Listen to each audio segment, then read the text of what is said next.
เอาข่อยว่า ธรรมดาเด้เนาะ เดี๋ยวนี้นั่นจักชี้ได้วะข่อยน่ะจักแม่เฒ่าก็บ่มีข้าวกินแล้วข่อยจักเอาผู้นี้น่ะเมื่อน้ำมื้อนี้เมื่อเฮือนข่อยพุ่นเมื่อละมื้อเช้าแล้วข่อยสิชี้เขาน่ะมาให้แม่เฒ่าแล้วเมียผู้อันเมื่อนำกันเนี่ยข่อยบ่ให้มารักษางัวข่อยมันยาก ฮอดมื้อขอแล้วข่อยสิมาขอ 3 เดือน เอ้าผู้ชาวได้ผู้ตกลงว่าสิมานำข่อยน่ะคันบ่มาขอจักคนข่อยบ่ได้เมื่อนำเจ้าใดเอ้าเว้าได้เจ้าเว้าเช้านี่ว่าบ่ได้ขอก็ตามตกลงกันแล้วสิมานำบ่ เนาะจัดสนน้ำผู้ชายก็บ่เห็นตัว กัน เนาะ ว่าเจ้าบ่มาขอคนก็บ่เมื่อว่านั่นบ่ซั่นเจ้ารู้ตัวข่อยคักอีหลีเนาะบ่ได้ตัว ตัว ข่อยก็สิเอาอยู่เอาเจ้าน่ะเว้านั่นก็บ่ไล่ลงก็ พื้นที่เต็มที่หัว จับรถก็มา มาเลยบ่ มาใส่เฮือนอันผู้ชาอันผู้เว้าคำมันหนาคือผู้นั้นชักก็ใครอยู่ดอกไอ้เด้แชมกันกับปลาอันปิ้งอ่า หุ้นไหนหุ้นเห็นบ่ คนนั้นอายุชาวปลายปีเนี่ยบ่ช้ำมันผู้อายุ50ปีหันจับ ยังมีแก้มมีหน้าใช้ในนั้น เช้าปลายปีแซม มัน ปลาปิ้ง ได้ไปแล้วจักฮอดมื้อใดคนก็สิเอาอยู่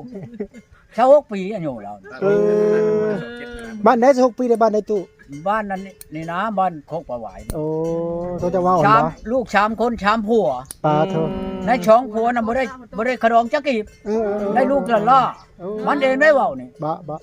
พ่อบักอันนี้ก็บ่ได้จักกีบพ่ออีนี่ก็บ่ได้จักกีบได้แต่พ่ออีนี้อันนี้ชามผัว บั นะ ดมาฮอดผัวเลยเฮือแต่งเนาะบัดนี้ บัดนี้จะได้ชาวล้านกับงวดตัวหนึง เนาะ ทอด10ล้านกับงัวข่อยก็เอานะโอ้ไปว่ามาบ่มานะโอ้ยบ่มาข่อยก็ค่อยจักหนกว่าโอ้ยอยากให้มันเว้าอยู่แล้วนั่นน่ะข่อยก็บ่มักแล้วบ่มักมันน่ะ คันช่องเท่าไปนำกันนั่นอยู่ผู้หนึง60ปลายนี่ผู้หนึง50ปลายขะดองลื่นอีนั่นข่อยยังเอาได้เอาช่องเท่าได้ นั่นบ่ 60นั่น30ล้านข่อยยังเอาไอ้เท่านึง โอ้ ข่อยไปเฮือนเรา เนาะ บ่แม่นข่อยเว้าอันนั้นเด้ เนาะ แนวมันมักเนาะคือเพิ่นเว้าแล้วอันเอาเมียพิษคิดอยู่เท่าตาย เนาะประตูแม่ เฮ็ดเฮือนพิษน่ะคิดอยู่เท่าเฮือนเพเพิ่นเว้า เนาะ เอ้าก็คือกันกับบ้านกลางเลยมา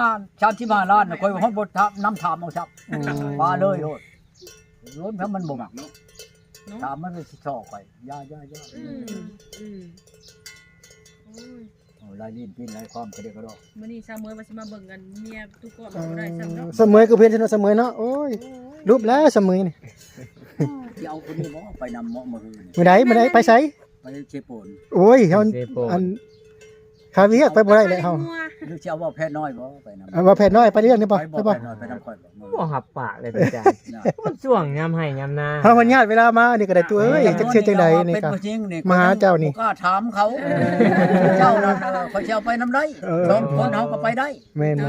ก็คือช่วงนี้นั่นจักแล้วเขาไป3คนนี่ ๆ ไปนำเขาได้อยู่แต่ว่าผู้ใดยุกว่าค่อยนี่สิไปนำเจ้าข่อยบ่หาเอาไปได้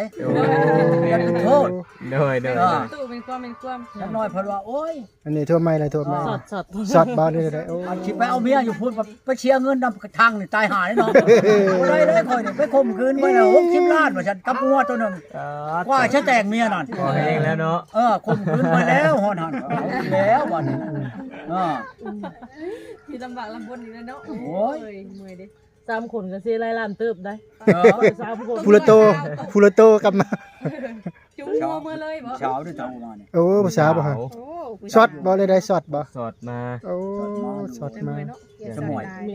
อยากให้ดูจานทุกครั้งเนาะ ห่างเด้อ มันไข่อีนี่นั่นไข่แล้วไปเข้าโรงหมอแล้วออกแล้วมื้อนี้น่ะมันเฮ็ดน้ำผีมันเฮ็ดน้ำผีในเฮือนเขานั่นแปลว่าแล้วผีเนี่ยนั่นมันให้ค่อยน่ะขึ้นไปเอามันนี่แต่ว่ามันช็อตมัน ลายขนอะไรบัดนี้พ่อให ลึ ญ่ กเนาะ เนาะตกลงผู้ใหญ่สิได้นี่นั่น แต่ละคนอีนี่ไข่กว่าหมู่ บ่ คนมันไข่กว่าหมู่ ไม่ จ ถึ น งควา ตั ม วมันตะไข่กว่าหมู่ ไม่ได้คือปลาแห้งติ มันคือไปแห้งไปปิ้งติ บ่คือจังนี้ บ่คือเนาะ มีนวลเนาะผู้นี้นะ บ่คือไปเนาะ เรื่องฮีดของนี่ก็ไข่กว่าหมู่ แต่ปั๊บดูดิ มันคนทางนี้มันบ่คือทางนี้ได้แต่ว่าลงไปทางชันละวันเชกองแม่นบ่ลงไปทางตะโอยนี่ ได้ บางถนกติ ขะดองนั่น ถ่ายได้เลย เขาดีเอาเลยไม่มีกระกล้องเลย บ่มีวัวมีควายได้บดชุมชุดจังแบ่กับหมูบดเท่านั้น สบายให้เนาะ เฮาไปเอาเมียแถวนี่มันหาเมียเลยเด้บ่มีวัวมีควายจักคน ยังแพงแต่อีนี่แหละแพงกว่าหมู่เบิดแต่เอาผ่านมานี่เอาอีบ้านกลางในเมืองตะโอยนี่ แพงกว่าหมู่เบิด เบิ่งสิโทรถาม เอาไปถาม ว่า เอา บ่เข้าถามหรอกมันสิออกในนี่แหละ เอาเอง ไม่ เนาะ เกี่ยวกันเนาะ นี่มันจะเปิดเผยเนาะไว้เสื้อผ้าลำลังเนาะไว้เสื้อผ้าก่อนมาเลย วัดบ่เห็นบ่อันเช้าฉันไปเว้าบุญบ้านโคก เออ อันอีนายอันนั้นอยู่อันท่าชะโนนั่น เท่าสร้างเราว่า บ่เห็น เท่าช่างนึงฮักค่อยเลยบ่เอาเลย อืม หักโทรหามันก็คุมื้อนี่ก็มันก็ฮักก็เว้านํอยู่ อืม เขาบอกบ่นี่นะ มันปีนไปทางใหม่แหละเฮาก็เลิกยาเลยบ่ไปเอามันชักแต่เฮาก็บ่ได้อันเว้าในๆหรอกกับชาวชันชาวชันเพิ่นเว้ากับเฮาไปลัดเฮาอยู่บุญบ้านโคกนั่นมันลัดตัวก้อนอยู่หั่นทางนั้นเขาเห็นแล้ว อืม ของเนี่ยเขาเบิ่งอยู่เนาะ ไว้ไหว เรื่ เนาะ องคลิปน่ะก็ ตี ดี แต่บ่ลงแล้ว ผิดแล้วบ่นี่เอาแล้วอ่ะแล้วกันบ่ได้เมียย้อนชาวชันได้นี่ว่ะเอ้าของว่าสิไปมื้อนั้นเนาะตกลงกันแล้วพัด อืม ชาวชันเพิ่นเว้าในนั้นมันลดโอ้ยามันว่า เอาเมื่อกันจักหน่อยก็มันสิเป็นเรื่องเป็นราวกับเจ้าชันน่ะก็ว่าเอาเลยเด้อบัดนี้ว่าฮะคือความเว้า หน่อยใจไว้แท้เพิ่นว่ากันเนาะ โยเราผลหนักได้จ้ะ ทีนี้แล้วก็ตัวข่อยอีกเจ้าชันเขาสิเอาเฮ็ดมาให้ มาหาบ่ได้บ่จัก ได้หาบ่หลายแล้วว่ะ โอ้ ข่อยน่ะขอแล้วข่อยว่าบ่หลายก็ขอได้ขอให้น่ะกว่าว่าจักสิดอกได้อยู่ว่าจังนั้น พอได้มาป่นเนาะพอได้มาป่น เออว่ามาแล้วสิจามแล้วค้างไผแล้วสิป่น เออ แซ่บได้เนาะคุณตู่ โอ้มันแซ่บได้อย่างนี้มีกันปลาบ่มีกบเนาะ คนสิกบเนาะ ป่นสิกบนั่นโอ้ยบ่แม่นใช้น้ำได้ป่นแห้งได้ แหละ เออ บ่น้ำบ่ได้กินบ่น้ำนะ โอ้ยเอาชิปดอกนั่นกินจนบ่จักเบิดผู้แล้วผู้เดียวนั่น อืม ปลาดุกเนี่ยครับให้มันใหญ่ได้ฉับแขนนี่เนาะ สิ ปลาดุก จัง ฉับ หลาย แขน เนาะ ช้ำกันกับจานบุญมาลาบเท้า สิมาตัวใหญ่เด้อ คันจะให้ลาบเท้าแช่บ่ยากเด้อเราอะเฮ็ดจังไดเขาอ่ะ เอ